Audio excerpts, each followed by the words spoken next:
Mimi Bashiru Ali Kakurwa naapa kwamba nitakuwa mwaminifu kwa Jamhuri ya Muungano wa Tanzania na kuitumikia kwa moyo wangu wote, na kwamba nitaihifadhi, nitailinda na kuitetea Katiba ya Jamhuri ya Muungano wa Tanzania kwa mujibu wa sheria iliyowekwa.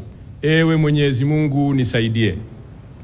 Mimi Bashiru Ali Kakurwa naapa kwamba nitaitumikia vema na kwa moyo thabiti Jamhuri ya Muungano wa Tanzania kwa kazi zangu za waziri wa mifugo na uvuvi, na kwa wakati wote nitamshauri kwa hekima na uaminifu Rais wa Jamhuri ya Muungano wa Tanzania, na kwa vyovyote vile sitatoa siri za baraza la mawaziri. Ewe Mwenyezi Mungu nisaidie.